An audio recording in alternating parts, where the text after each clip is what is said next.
ल अञ्जली सुरु गर्नुस्। रोक्नु है एकछिन, यो म्युट अल गरिदिए, तपाईँ मात्र अनम्युट गर्नुस् ल। अञ्जली मिस अनम्युट गर्नु त।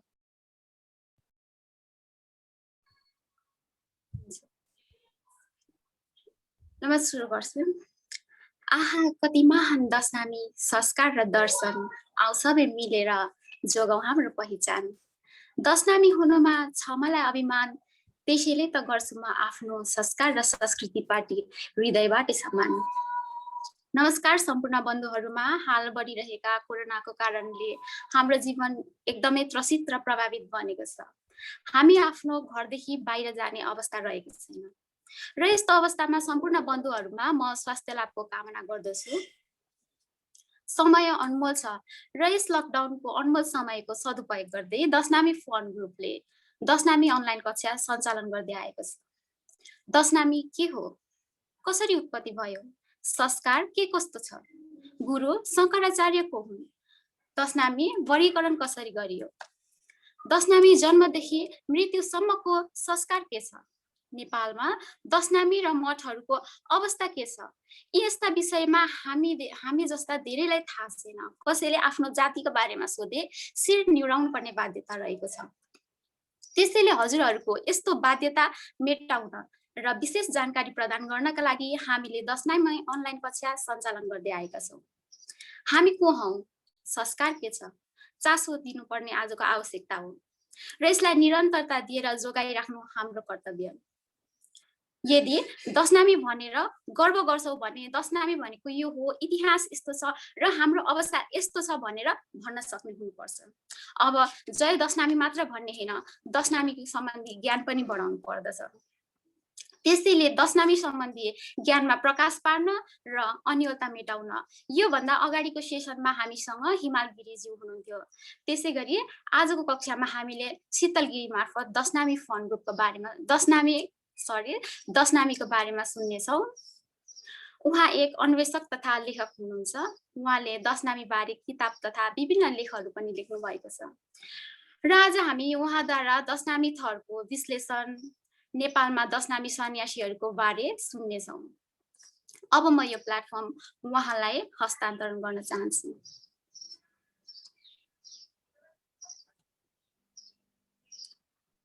धन्यवाद।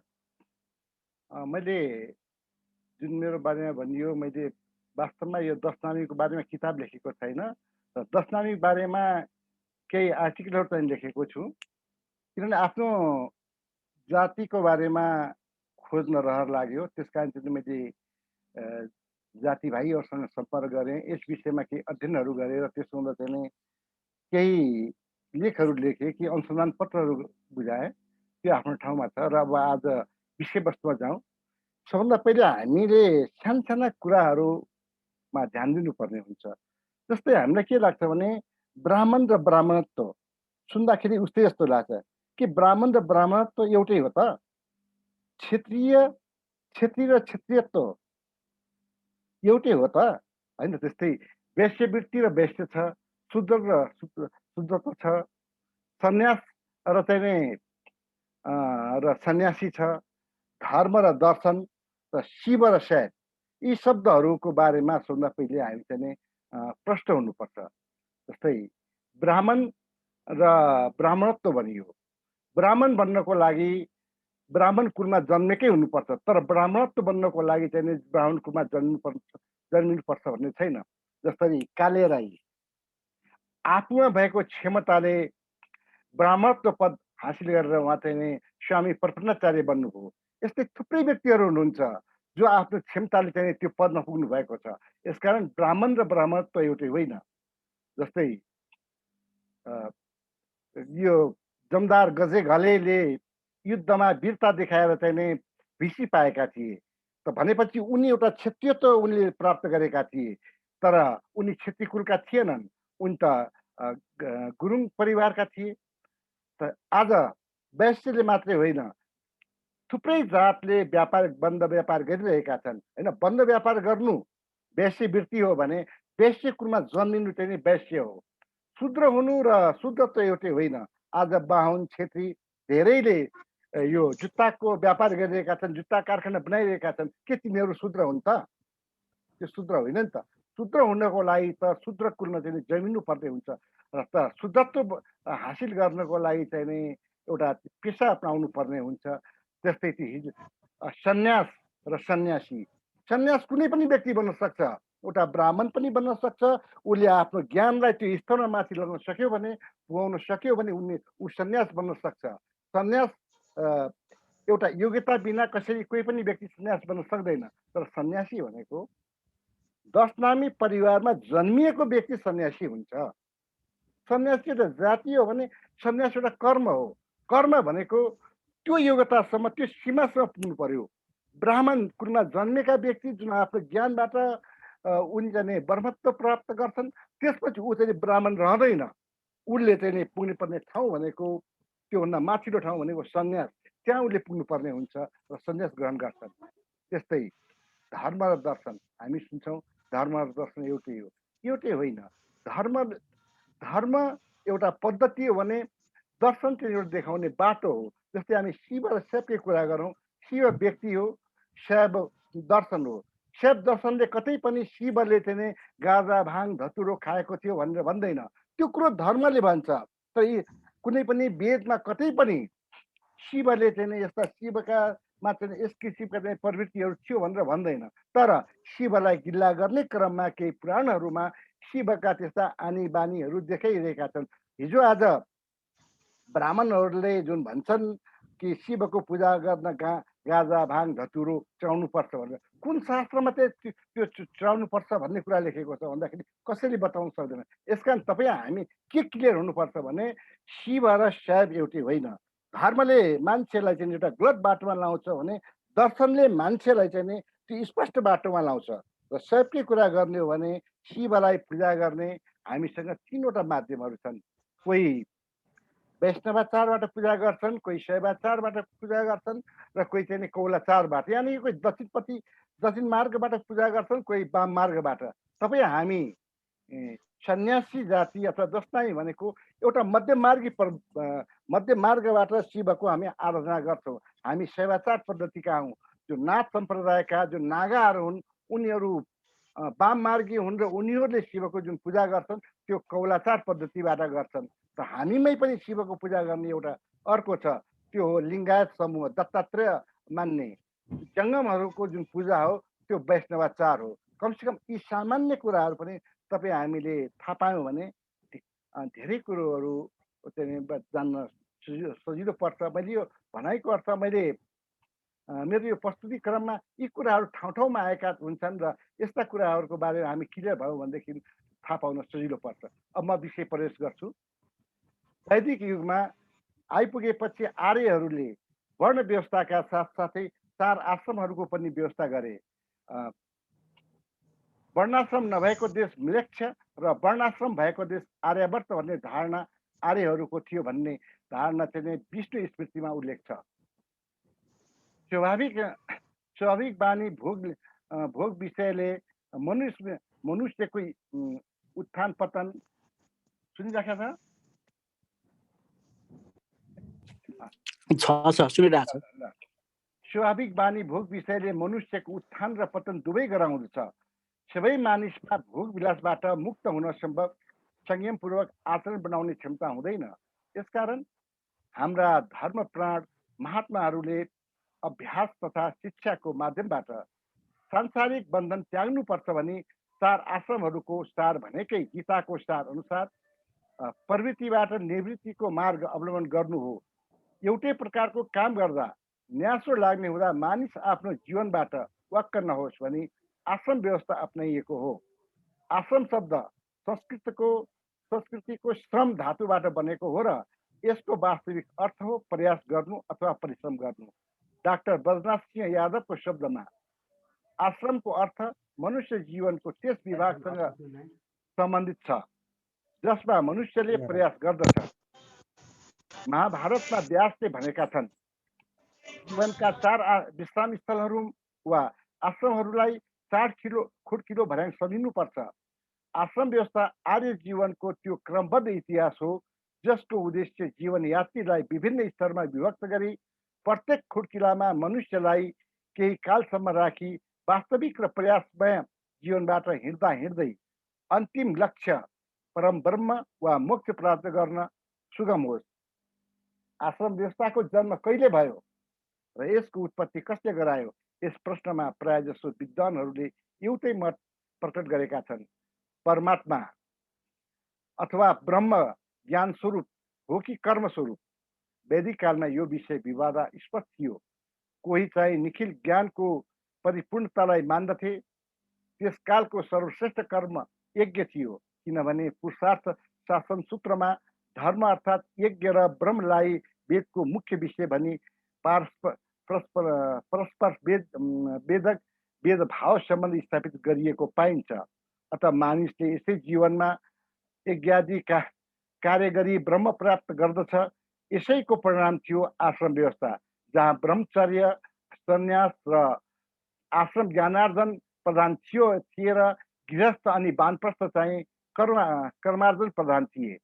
यस प्रकार ज्ञान र कर्मलाई समष्टि रूप परमात्माका समकक्षमा राख्ने प्रयास गरिन्थ्यो।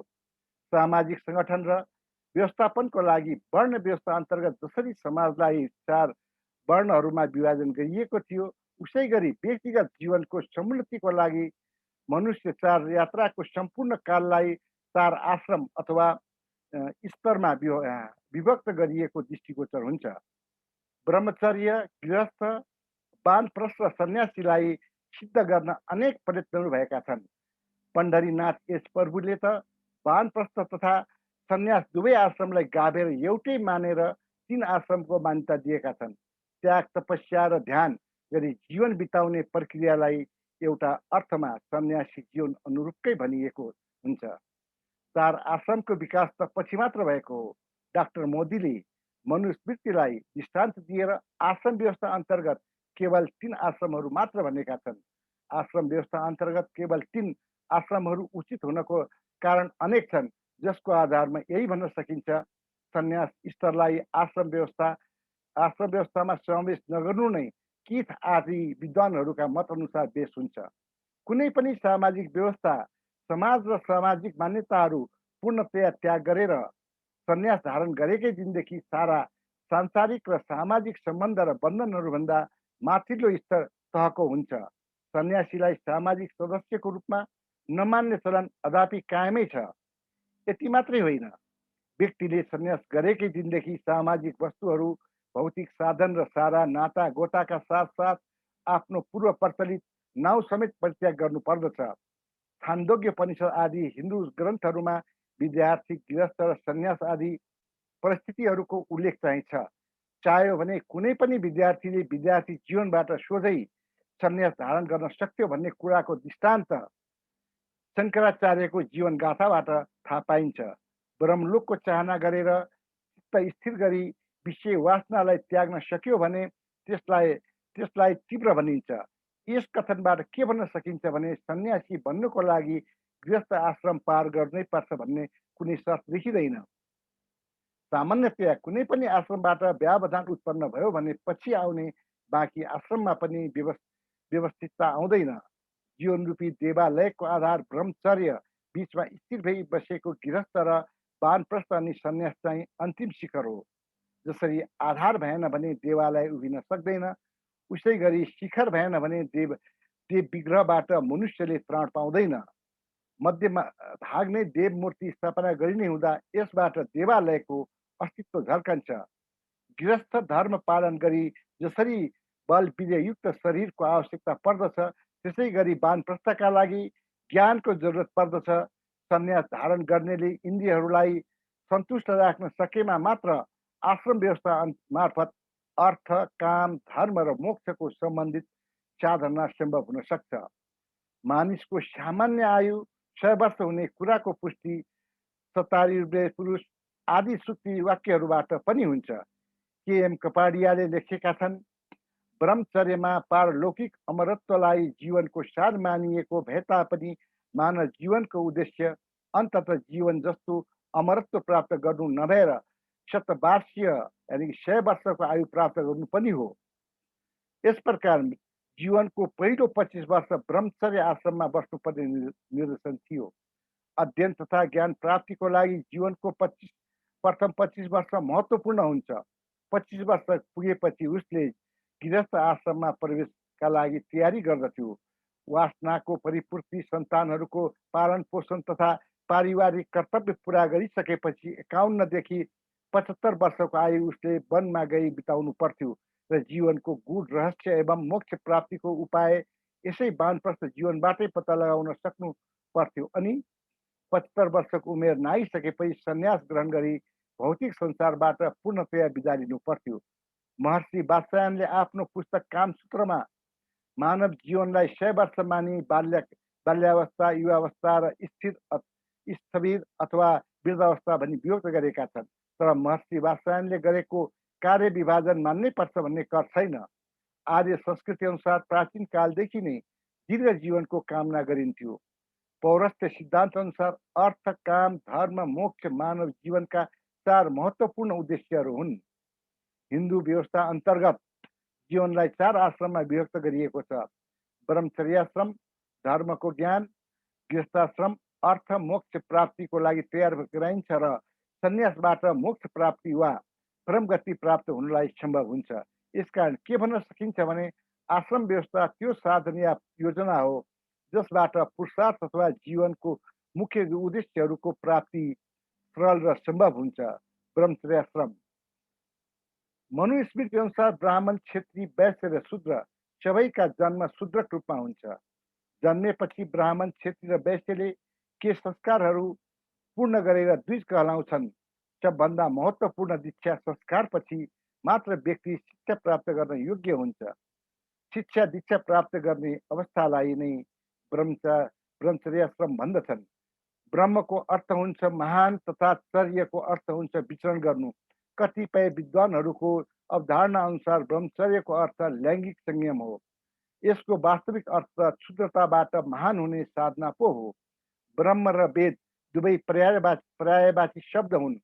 अथर्ववेदको ब्रह्मचर्य सूक्तमा ब्रह्मचारीको वर्णन गरिएको छ। उपनयन संस्कार उपरान्त बालक पहिलो आश्रम अर्थात् ब्रह्मचर्याश्रममा प्रवेश गर्दछ। उपनयन संस्कार गर्दा विभिन्न वर्णले बेग्ला बेग्लै उमेरमा गर्नुपर्छ भन्ने निर्देशन छ। विद्यार्जन एक किसिमको साधना हो र यसको लागि नैतिक वातावरणको आवश्यकता पर्छ। गुरुकुलमा ब्राह्मणहरूलाई धर्मशास्त्र सम्बन्धी, क्षेत्रीहरूलाई शस्त्र सम्बन्धी र वैश्यहरूलाई व्यापार सम्बन्धी शिक्षा दिइन्थ्यो। दीक्षा संस्कार गुरुको वासस्थानमा हुन्थ्यो र वैदिक साहित्यको अध्ययन प्रथम चरणमा हुन्थ्यो। नाना स्तरले गुरुको सेवा गरी प्रसन्न तुल्याउनु सक्नु पर्थ्यो। गोठालो, दाउरे, भिक्षाटन जस्ता कार्यहरू राम्ररी सम्पन्न गरी गुरुलाई रिझाएपछि मात्र उसले वेद अध्ययनको लागि आज्ञा पाउँथ्यो। मानिसले 3 प्रकारको ऋण बोकेर शरीर धारण गरेको हुन्छ भन्नेमा विश्वास गरिन्थ्यो। ऋषि ऋण, देव ऋण र पितृ ऋण। गुरुको आचरणको समालोचना गर्नु, निन्दा गर्नु अथवा दोष दिनु आदि कार्यलाई जघन्य अपराध ठानिन्थ्यो। गुरुलाई परम तुल्य मानिन्थ्यो। सामाजिक तथा सम्पत्तिको अधिकार र नैतिक बन्धन संयोजनको लागि पनि गुरुप्रति शिष्यले अगाध श्रद्धा भक्ति राख्नु पर्थ्यो।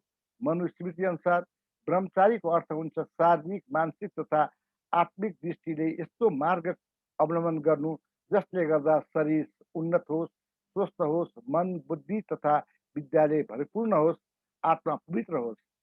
इस प्रकार ब्रह्मचर्याश्रम पार गरेपछि व्यक्तिले गृहस्थाश्रममा प्रवेश पाउँथ्यो।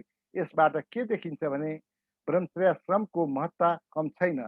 जुन व्यक्तिले जति धेरै वर्ष ब्रह्मचर्य पालन गरेको हुन्छ ऊ त्यति नै लामो आयु बाँच्ने हुन्छ भन्ने कुरा शास्त्रहरूमा स्पष्ट उल्लेख भएको छ।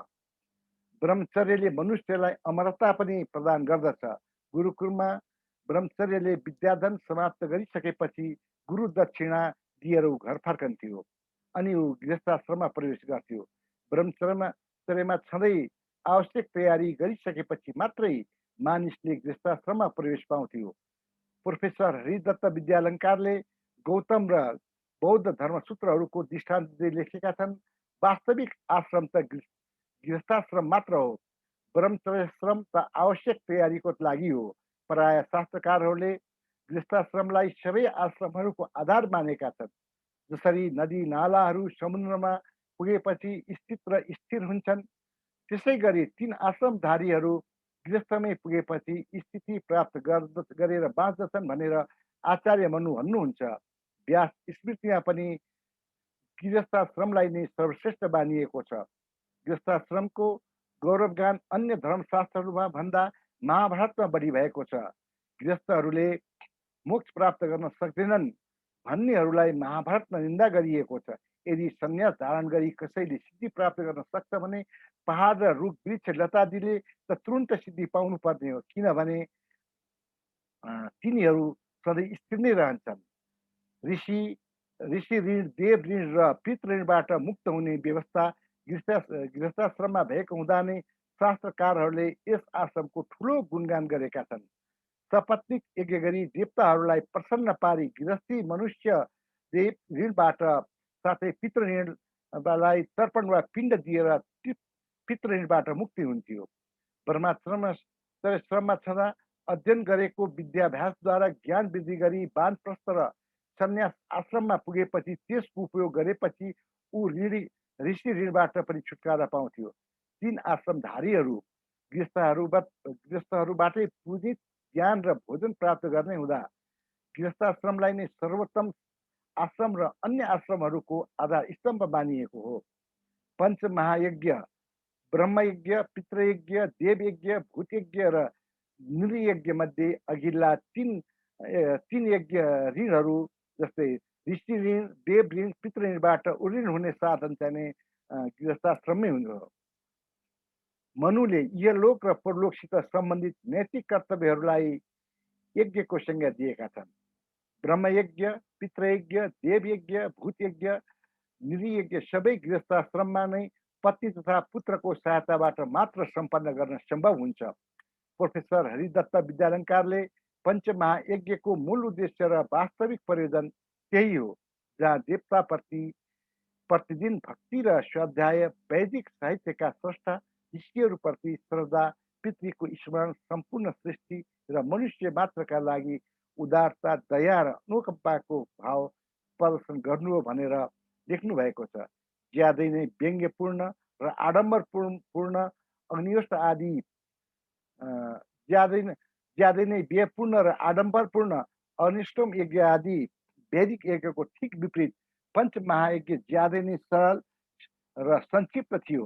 पौरस्थ शास्त्रकारहरूले गृहस्थको सामाजिक नैतिक कर्तव्यलाई त्यसै कारण विशेष महत्त्व प्रदान गरेका थिए र भनेका थिए। पञ्चमहायज्ञले मानव शरीरलाई स्वार्थजन्य कारणहरूबाट मुक्त गरी प्राय कार्यका लागि योग्य बनाउँथ्यो।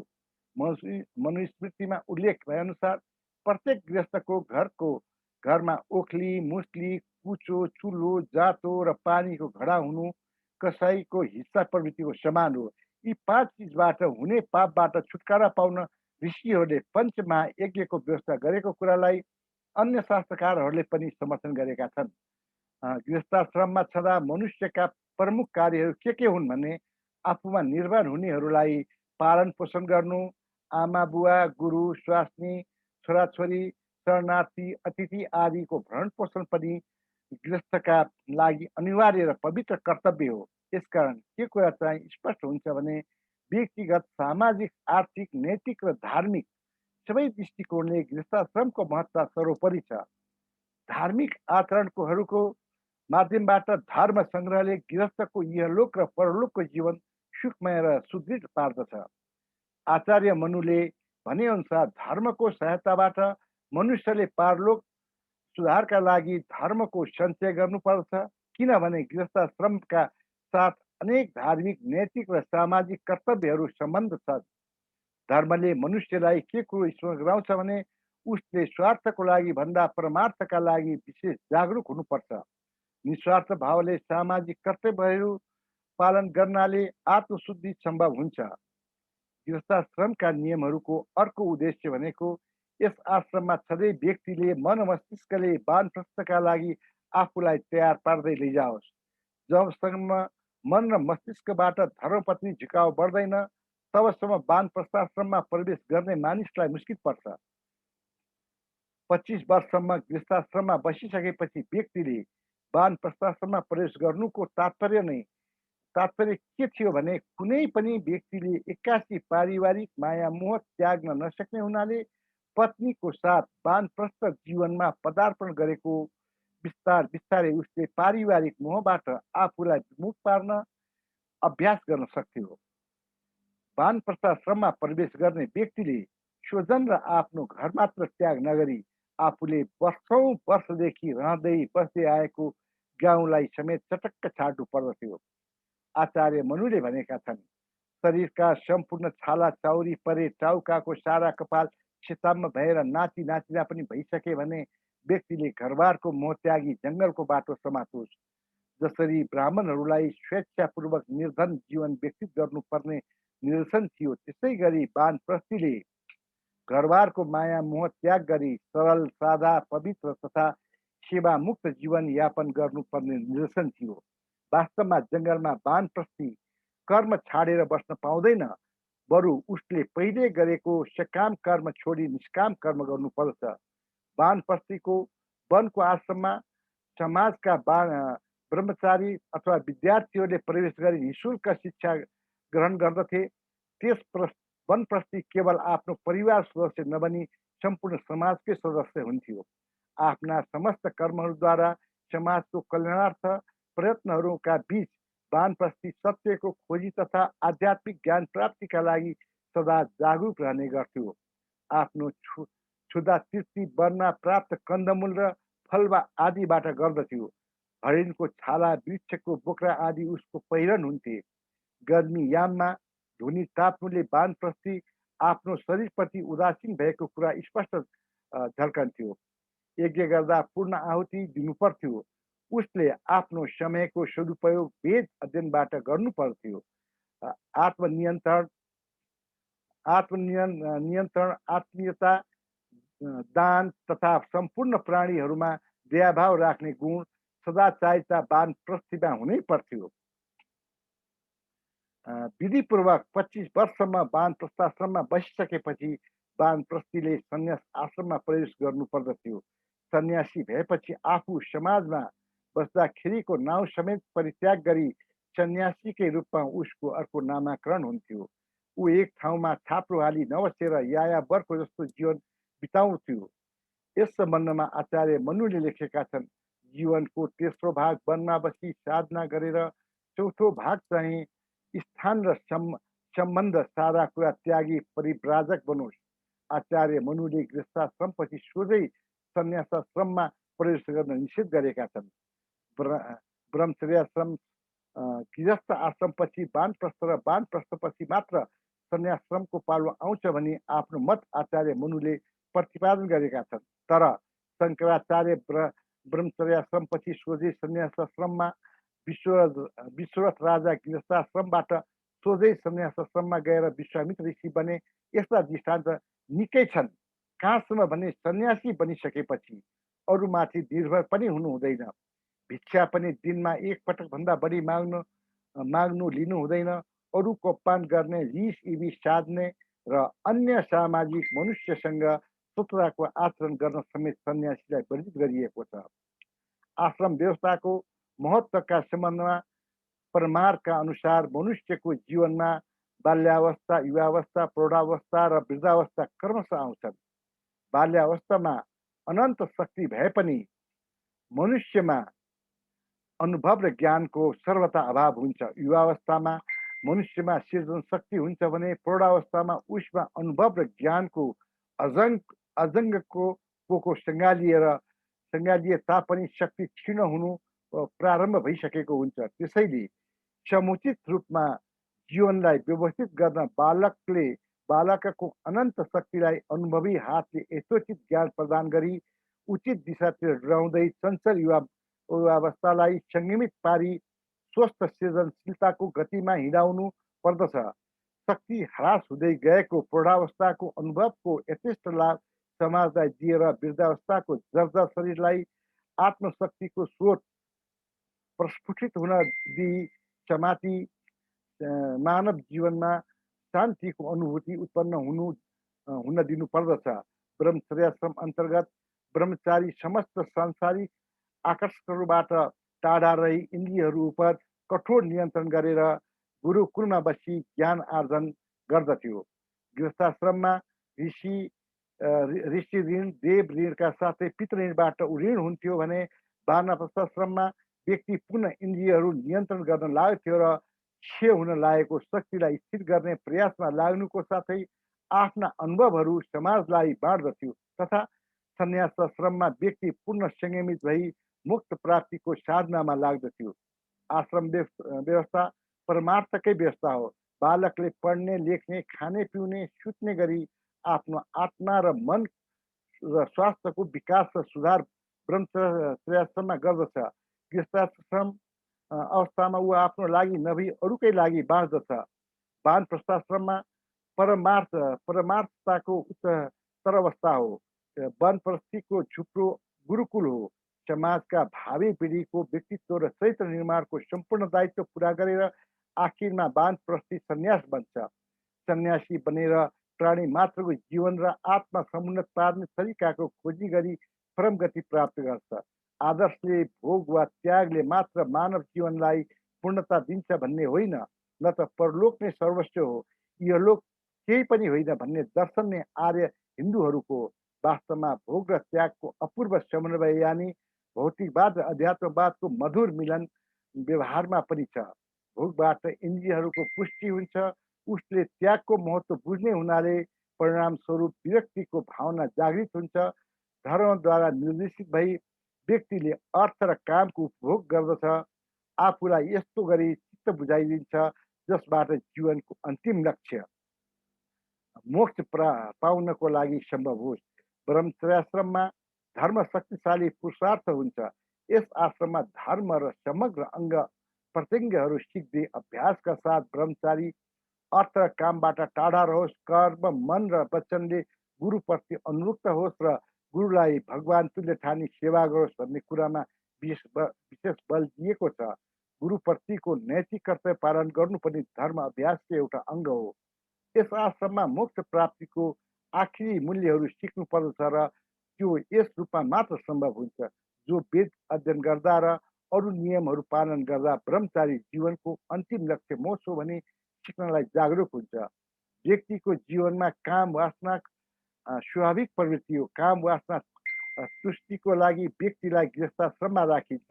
पारिवारिक र समाजको अस्तित्वको भौतिक आवश्यकताहरूको पूर्तिको लागि धन अथवा अर्थ नभई हुँदैन।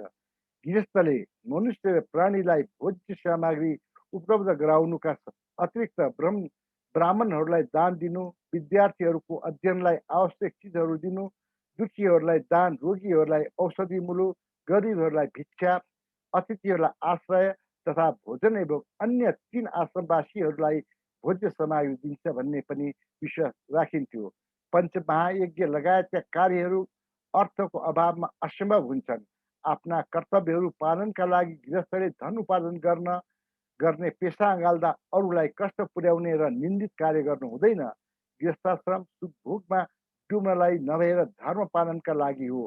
आश्रम व्यवस्था अन्तर्गत के कुरो स्पष्ट निर्देशित छ भने अर्थ तथा कामको उपभोग धर्मानुसार हुनुपर्दछ र जीवनको अन्तिम लक्ष्य भोग लिप्सा नभएर निर्विकल्प मोक्ष हो। वानप्रस्थाश्रममा पुरुषार्थमा धर्म तथा मोक्षको पक्ष प्रधान हुन्छ। वानप्रस्थीले पञ्चमहायज्ञ सम्पन्न गर्दछ। समाजका बालकहरूको चरित्र र व्यक्तित्व निर्माण गर्ने उत्तरदायित्व बोकेर एउटा महान नैतिक कर्तव्य पुरा गर्दछ। वानप्रस्थी अर्थ र कामबाट टाढा भाग्दछ वा त्यसलाई पूर्ण रूपले त्यागिदिन्छ। सन्यासाश्रम सम्पूर्ण आश्रमहरूमध्ये अन्तिम अवस्था हो। सन्यासीले सम्पूर्ण कुरो त्याग्दछ र मोक्ष प्राप्तिको लागि पूर्ण रूपले प्रयत्नशील हुन्छ। सन्यासीको अन्तिम उद्देश्य त मोक्ष हो। आर्य जीवन दर्शन बुझ्नको लागि आश्रम र पुरुषार्थ दुवैको समुचित ज्ञान हुनु जरुरी छ। कार्यान्वयनको लागि आश्रम व्यवस्था एक महान मस्तिष्कको उपज थियो। यस व्यवस्थाको अभावले गर्दा आजको मानव पतनको खाडलमा जाकिँदै गएको छ। प्राचीन आर्य ऋषिहरूले समाज सुधारको लागि सर्वप्रथम मनुष्यको व्यक्तिगत जीवनमा सुधार गर्न आवश्यक ठानेर त्यसैको प्रतिफल हो आश्रम व्यवस्था। आश्रम व्यवस्था कहिले थियो, पहिले थियो, अहिले किन छैन? कुनै पनि व्यवस्था साध्य नभएर साधन मात्र हो। तत्कालीन समाजलाई व्यवस्थित रूपले सञ्चालन गर्न ल्याइएको व्यवस्था हो आश्रम। समाज विकास क्रममा यो व्यवस्थामा पनि परिवर्तन आउन थाल्यो। आउनुको मुख्य कारण जनसङ्ख्याको वृद्धिले नगर निर्माण र वर्ण व्यवस्थामा तोकिएको जिम्मेवारी जातीय कर्ममा रूपान्तरण र जातीय व्यवस्था नगर सभ्यताबाट सुरु भयो। तर वन जङ्गल एकान्त निर्जन ठाउँमा आश्रम सञ्चालन गरी बसेका सन्यासी समक्ष पुग्न सकेन। सो प्राचीन आश्रम व्यवस्थाको चिनो स्वरूप 10 नामी सन्यासी जातिमा रहेको एउटा थर आश्रमले पुष्टि गर्दछ। किनभने सन्यासीहरूले आश्रम सञ्चालन गरेर आशा, कामना, ममता, मोहरूपी बन्धनलाई हृदयदेखि नाश गरी एकान्त तीर्थमा, वनमा, पर्वतमा, सागरमा, पुरमा परिवार र ज्ञान आर्जन गर्न आउने ब्रह्मचारी जीवनयापन गर्दै थियो। अब मेरो विषय रहेको छ 10 नामी थर, गोत्र, उपगोत्र र मडी। अहिलेसम्म हामी आश्रम व्यवस्थाको बारेमा सुन्दै थियौँ।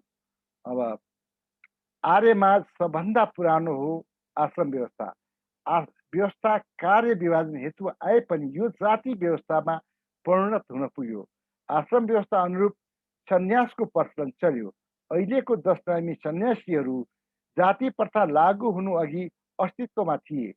मनुस्मृतिको तेस्रो अध्यायको 44औं श्लोकले सन्यासी जातिका राजा हिमालय पर्वतलाई क्षेत्रीय भनेको छ। नारदका समकालीन पर्वतथरका सन्यासी ज्ञान प्रसारण गर्थे। उनको जात बारेमा भने जाति भास्कर तथा पौरस्त्य साहित्य मौन छ। प्रारम्भदेखि नै सन्यास कर्मलाई महत्त्व दिएर प्रकृतिमा रमाएर जीवन व्यतीत गर्दै आएकाहरू जनसङ्ख्याको वृद्धिले समूहगत रूपमा बस्न बाध्य भएपछि ती समूह जो जहाँ थिए त्यही नाम पाए। जस्तै आश्रम, अरण्य, गिरी, पर्वत, पुरी, तीर्थ, भारती, वन, सरस्वती, सागर। हिन्दूहरूले ज्वाइँलाई भगवान समान मानेर सम्मान गरे झै किरात शिवलाई पर्वत पुत्री पार्वती दिएपछि 10 नामी सन्यासीहरू शिवलाई ज्वाइँ मानेर सम्मान गर्दा गर्दै उपासक बन्न पुगेका हुन्। मडीलाई सरल शब्दमा भन्नुपर्दा शङ्कराचार्य बौद्धहरूलाई आर्यभूमिबाट लखेट्नको लागि सन्यासी जातिलाई जुन समय एकीकृत गरे हो सो समयदेखि बलियोसँग आश्रम जमाएर बसेका मठका प्रमुखहरू नै मडीको रूपमा रूपान्तरण पाएका हुन्। मडी भनेको त्यो ठुलो मठ नै हो। यसो त मडी 52वटा थियो। तिब्बतमा रहेको वेदगिरीको मठका सन्यासी वज्रयानी सम्प्रदायका गुरु रिम्पोछे यानी पद्मसम्भव भनेको नालन्दा विश्वविद्यालयका आचार्य थिए, जो चाहिँ बौद्ध धर्मको वज्रयान सम्प्रदायका चाहिँ प्रमुख पनि हुन्। पद्मसम्भव सामु निस्तेज हुन पुगेकोले त्यहाँका धेरै जसो बौद्ध धर्म ग्रहण गरेको हुँदा अस्तित्व लोप भयो। सन्यासीको थर, आश्रम, अरण्य, तीर्थ, पर्वत, सागर र सरस्वतीको मडी छैन। अहिले अस्तित्वमा रहेका थर, गोत्र, उपगोत्र र मडी यस प्रकार छन्। सन्यासीको थर, आश्रम, गोत्र अभिगत, उपगोत्र जमदग्नि, यसको आश्रमको मडी छैन। अरण्य गोत्र कश्यप, उपगोत्र मुद्गल।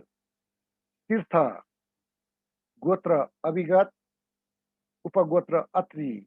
पर्वत गोत्र भृगु, उपगोत्र भारद्वाज। सरस्वती गोत्र भूभर्व र उपगोत्र हरित। भारती गोत्र भूभर्व, उपगोत्र अत्रि। अब गिरी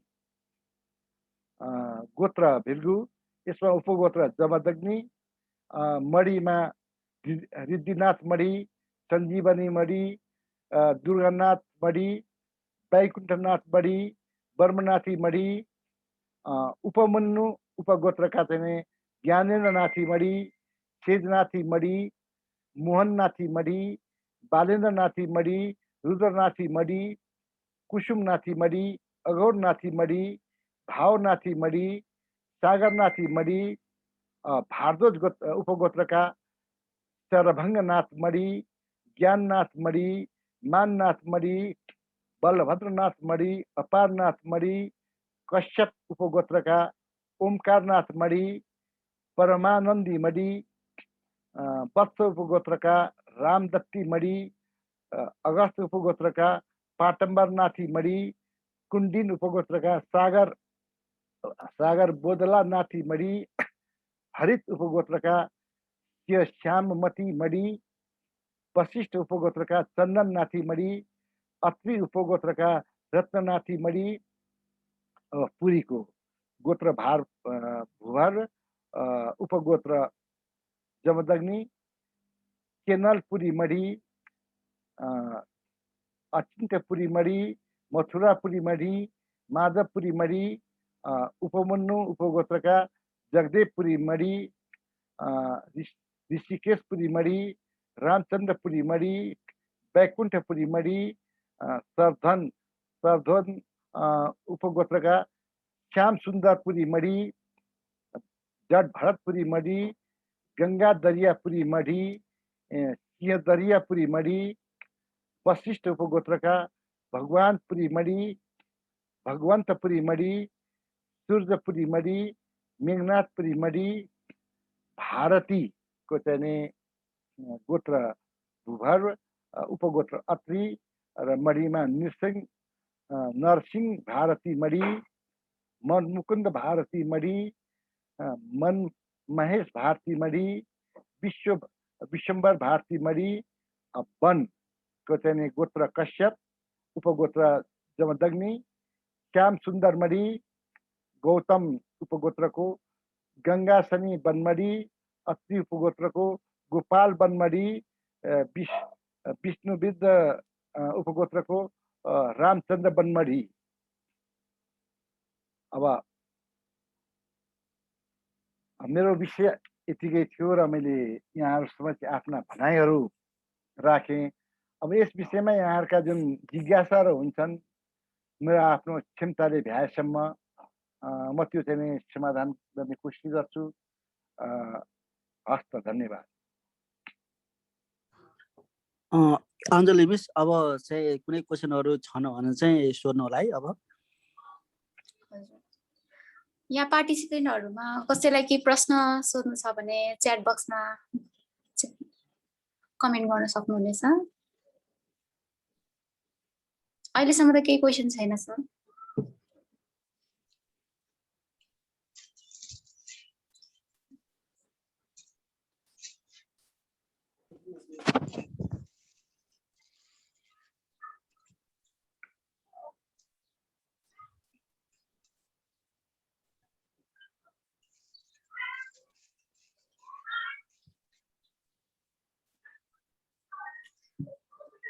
सबैजनाले यस एउटा कमेन्ट आएको छ। दीपक पुरी क्वेसन छन् भने सोध्नुहोस् है। सोध्नुहोस्, आफ्नो मनमा लागेका केही प्रश्नहरू छ भने सोध्नुहोस्। हामीसँग उहाँ शीतलगिरी जस्ता अग्रज हुनुहुन्छ। हजुर, अनम्युट आफै गर्न मिल्छ है। उहाँले क्वेसन छ भने चाहिँ सोध्न सक्नुहुन्छ है। ए हस् सर। सबैलाई नमस्कार। सुन्यो नि? सुनिरहेछ सर। म फेरि इतर मान्छे, म गिरी समुदायभित्र होइन। यो के भने बेला अनुसार एउटा जिज्ञासा भयो। त्यो टुप्पीको कथा के छ शीतल सर? टुप्पी नहुने विषयको, टुप्पी नहुनुमा कुन कथा जोडिया छ हो त्यो मलाई जान्न इच्छा लाग्यो। धन्यवाद। अब यो हुन त यसको बारेमा भोलिको कुरामा उहाँ तर सन्यासी कुनै पनि व्यक्ति सन्यासी बन्नुको लागि ऊ मुक्त हुनुपर्छ। शिखा र सूत्र एउटा बन्धन हो हैन? शिखा र सूत्र बन्धन भएको हुँदा शिखा टुप्पी हैन, सूत्र चाहिँ जनाई, शिखा र सूत्र मुक्त भएको हुनुपर्छ। यसकारण सन्यासीहरूको यो दशनामीहरूको शिखा र सूत्र हुँदैन। अब कतिपयलाई भ्रमवश केहीले राखेका पनि हुन्छन्, तर त्यो गलत हो। किनभने हामी सन्यासी हौँ र जो चाहिँ नि त्यस किसिमका बार बन्धनहरू, त्यस किसिमका सामाजिक र धार्मिक संस्कारहरूबाट हामी मुक्त भएका छौँ र त्यो एउटा कर्मभन्दा माथिल्लो अवस्थामा उच्च अवस्थामा सन्यासी भएको हुँदा हाम्रो चाहिँ नि शिक्षा र सूत्र हुँदैन, हामीले प्रत्याग गरेका। धन्यवाद। अहिले अनि एउटा संस्कार नयाँ पलाउँदैछ नि, जस्तो यो आधुनिक बिहाबारी प्रथाले गर्दाखेरि यो अब यो जात सम्बन्धी छासमिस भइरहेको छ। अनि यो कोही अब ब्राह्मणहरूको पनि अथवा तिनीहरूले चाहिँ एउटा वर्णाश्रम हुने कि नहुने गिरीहरूको। तपाईँले राम्रो कुरा गर्नुभयो। सबभन्दा पहिलो कुरो ब्राह्मण, क्षेत्री, वैश्य, शूद्र यी चारवटा कुनै पनि गिरी पर्दैन, सन्यासीहरू पर्दैनन्। यी चारवटा भन्दा पृथक हो। किनभने यी चारवटामा ब्राह्मण पनि होइन, वैश्य पनि होइन, शूद्र पनि होइन, होइन, र क्षेत्री पनि होइन। गिरी सन्यासी मात्रै होइनन्। जस्तै तपाईँ हाम्रो समाजमा भएका वैष्णव सम्प्रदाय हो, जस्तो अस्ति भर्खर बित्नुभयो श्यामदास वैष्णव, उहाँ पनि यी चारवटा समुदायभन्दा पृथकका हुन्। बाहुन, क्षेत्री, वैश्य, शूद्र भन्दा पृथकका हुन्। यसरी यो पृथक भएका चाहिँ अरू थुप्रै छन्। त्यसमध्येको एउटा सन्यासी जाति पनि हो, होइन, दशनामी जाति। हामी चाहिँ ती चारभन्दा पृथकमा पर्छौँ। हाम्रा गाउँमा एउटा उदाहरण भएर चाहिँ मैले यो प्रश्न राखेको। उनीहरू चाहिँ के भने बिहाबारी चाहिँ यसरी चल्यो, ब्राह्मण क्षेत्री वर्गमा बिहाबारी चलाइसके पछाडि के भयो त भन्दाखेरि त्यो समाजमा बसेपछि जुन समाजमा बसेका छन्, अब त्यहाँ चाहिँ बाहुनहरूको समाज छ, क्षेत्रीहरूको समाज छ, त्यहाँकै कर्म उनीहरूले विवाह, व्रतबन्ध आदि कर्महरू चाहिँ तिनै रीति पद्धतिबाट यिनीहरूले गरे। अब मन्त्रदान दिने बेलामा अनि पण्डितहरू अल्मलिएर मन्त्रदान कसरी दिने त? जो शिखा हुँदैन, सूत्र हुँदैन भनेपछि मन्त्र के का आधारमा दिने हो? यो कुरा चाहिँ त्यहाँ अप्ठ्यारो भयो। अब यो कुरा ती संस्कार अवलम्बन गरिसकेपछि वर्णाश्रम धर्मको चाहिँ परिपाटीमा पुगिन्छ। फेरि वर्णाश्रम धर्मको परिपाटीमा पुगेपछि फेरि यता सन्यासको कुरो सकिन्छ फेरि। अनि यो एउटा के खालको पिँढी तयार हुँदैछ? यो के गर्नु यस्तो? धन्यवाद। तपाईँले वर्णशङ्कर भइराखेको छ। तपाईँले बहुत राम्रो कुरा गर्नुभयो, होइन। यो समस्या पर्छ। जस्तै मेरो आमा बित्नुभयो, होइन।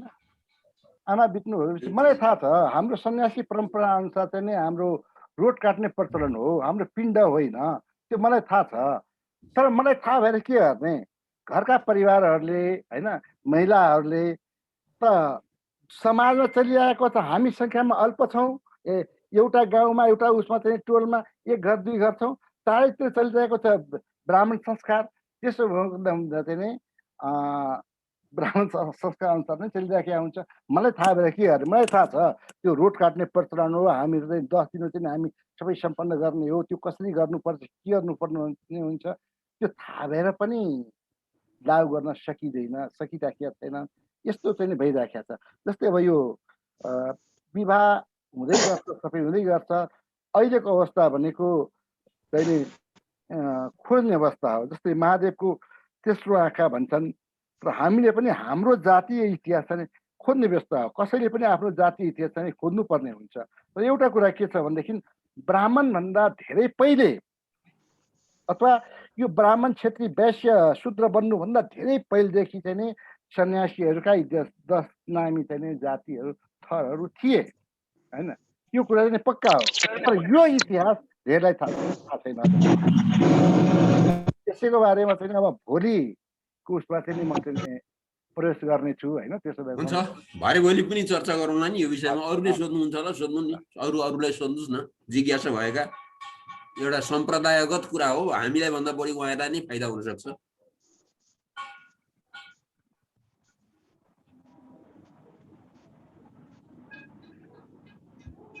अरु कोही हुनुहुन्छ क्वेशन सोध्न सक्नुहुन्छ है, आफ्नो क्वेरीजहरु राख्न सक्नुहुन्छ, आफूले लागेको जिज्ञासाहरु।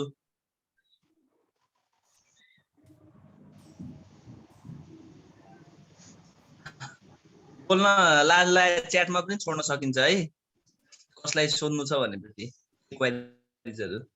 तपाईहरु धेरैभन्दा धेरै प्रश्नहरु सोध्नुहोस् हैन, त्यसले गर्दाखेरि मलाई फाइदा हुन्छ। तपाईहरुकोले सोधेको प्रश्नले म अगाडि कुनै कार्यक्रममा अथवा के उसमा किताब तयार पार्न सक्छु हैन।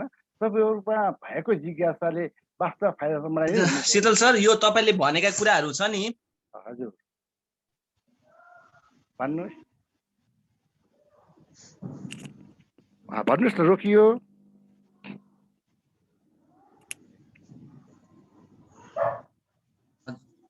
शीतल सर, म क्वेशन सोध्छु तपाईलाई। यो तपाईले भनेका कुराहरु एकैचोटी भनिराख्नु भयो हैन, यसको सारांशमा बुझाइदिनु न। भन्न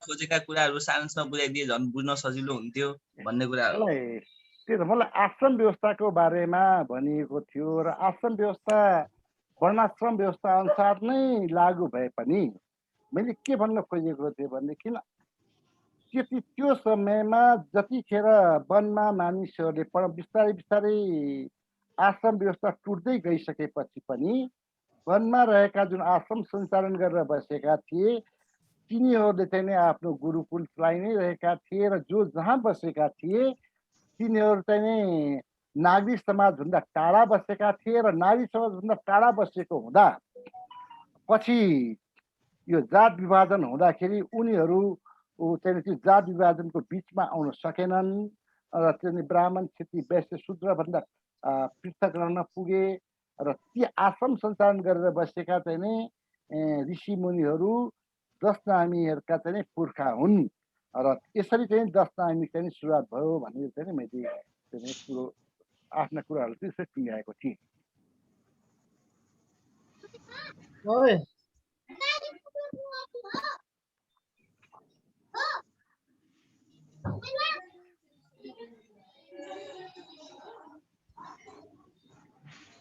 हुन्छ, जिज्ञासा लागेका कुराहरु सोधौं है, सबैजनाले सोधौं। आफूलाई लागेको जिज्ञासाहरु सोध्न सक्नुहुन्छ।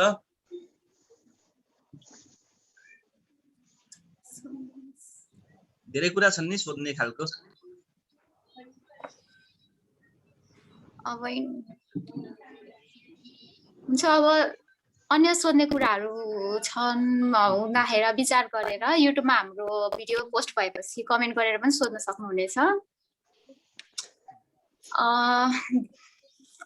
धेरै धेरै धन्यवाद हाम्रो अग्रज शीतल गिरीज्यूलाई आफ्नो अमूल्य समय र साथ दिनुभएकोमा। त्यसै गरी सम्पूर्ण दशनामी बन्धुहरूमा पनि म आभार र धन्यवाद व्यक्त गर्न चाहन्छु। तपाईहरुले सदैव हामी दशनामी कार्यक्रमहरूलाई साथ र सहयोग दिँदै आउनु भएको छ र आगामी दिनहरूमा पनि यसरी नै साथ सहयोग र प्रतिक्रियाहरू दिनुहुनेछ भनेर पूर्ण आशाकृत छु। आजको कक्षा धेरै नै उत्साहपूर्ण र ज्ञानमूलक रहेको छ। हामीले आज दशनामी थरको विश्लेषण र नेपालमा दशनामी सन्यासीहरूबारे सुन्ने अवसर पाएका छौं र भोलिको कक्षामा हामी दशनामीको प्रकार, मठको परिचय र आश्रम व्यवस्थाबारे सुन्नेछौं। त्यसैगरी अन्त्यमा तपाईहरुलाई हाम्रो आजको कक्षा कस्तो लाग्यो, जानकारीमूलक भयो कि भएन, प्रतिक्रियाहरू दिन सक्नुहुनेछ। त्यसैगरी हाम्रो भिडियो युट्युबमा अपलोड भएपछि आफूलाई लागेका प्रश्नहरू पनि सोध्न सक्नुहुनेछ त्यसमार्फत। यति भन्दै दशनामी फन ग्रुपलाई विशेष धन्यवाद दिँदै म अञ्जली गिरी यहाँबाट बिदा हुन चाहन्छु। तपाईहरुको दिन शुभ रहोस्। जय देश, जय दशनामी। धन्यवाद।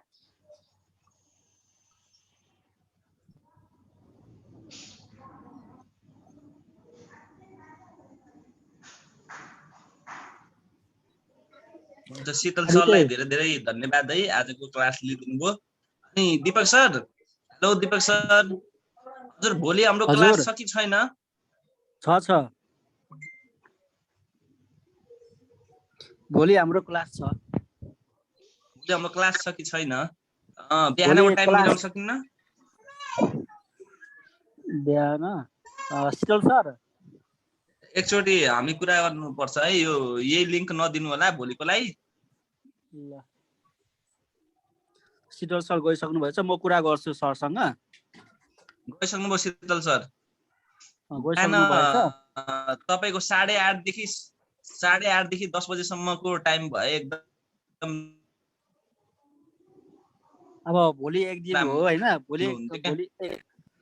भोलि एक दिन हो उनी यही समय नै राखिदिउँ न यदि बिहानको टाइम हो भनेपछि यही मिटिङ आइडीमा आउँदा हुन्छ हैन यदि बिहानको टाइम भएन भने दिउँसो बिजी हुन्छ यो जुम आइडी त्यही भएर फेरि चेन्ज गर्नुपर्ने हुन्छ हुन्छ एकचोटि म सरसँग कुरा गर्छु अहिले पछि अनि यस्तो हुन्छ के यार एक्जाम हुँदैछ स्टुडेन्ट ल ल म कुरा गर्छु सरसँग हुन्छ ओके हुन्छ ल ओके ल यसको भाइ है सबैलाई आफ्नो ख्याल गर्नु होला घरमै बस्नु होला लिंक पठाइदेऊ म अपलोड गर्छु अनि हुन्छ